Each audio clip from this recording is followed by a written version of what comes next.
It has been so great to encourage one another and just hear what we're doing in our own lives and encourage each other in their own greatness. The principals seeing the results that the teachers were having, the teachers making noise about it, the principals seeing it, and the principals are the decision makers who could provide the time to make it happen for more teachers.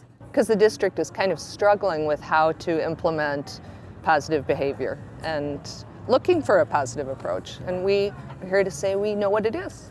I have used the Nurtured Heart approach to spread the Nurtured Heart approach. And so I gave a few intro presentations where maybe 3 people would come or 4 people would come. I did an introductory presentation where 1 person came. And how do you keep it from, my experience has been having to fight the tendency to get into the negative and defining infractions really carefully. And I've had to keep saying, if you're defining them and looking for them, you'll see them. One really strategic thing that I was able to do was get meetings with the superintendent. And I said, the first time I said, you have to make people do this. And he's really wise. He understands the power of the story, like Howard Glasser understands the power of the story.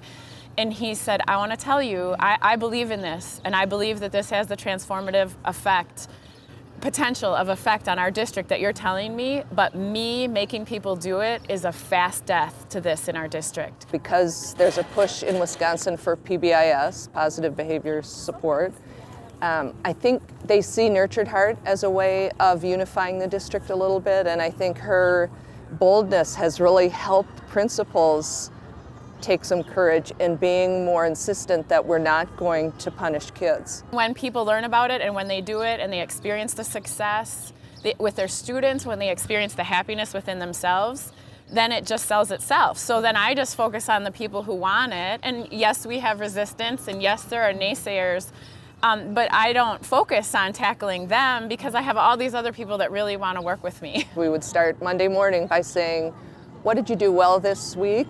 And what does that say about you? And just learning how to do that for each other and to really celebrate each other's successes and greatness and strengths, focusing on that.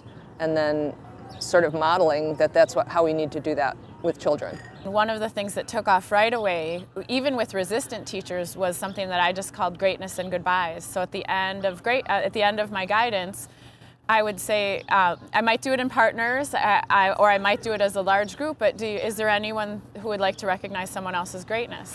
And so when you do it in partners, which is really the most powerful because then everybody gets it. I think from the adult perspective is really interesting because I know I'm on the PBIS committee at one of the middle schools that's really trying to implement Nurtured Heart approach and more positive approaches in general and less punishment, less office referrals, keeping things in the classroom. I had one first grade class where I would leave that class and go teach another first grade class right away, and 2 times I left that class just sobbing to where I had to pull myself together in the next class because the things that these first graders would say about each other and notice in each other and what it meant was so moving. I think for us it's been an issue of we're not really all about compliance as our ultimate goal, but we want to see change in how people treat each other, how they feel about each other. We want them to follow rules because they care about each other, the school, themselves,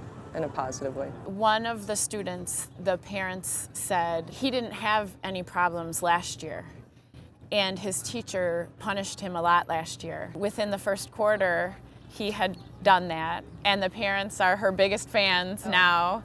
When we first started Nurtured Heart at our school, we were ignoring a lot because that was so new and different to us that it was great, but the really challenging kids or sometimes a whole class would notice, oh, we can just up the ante a little more.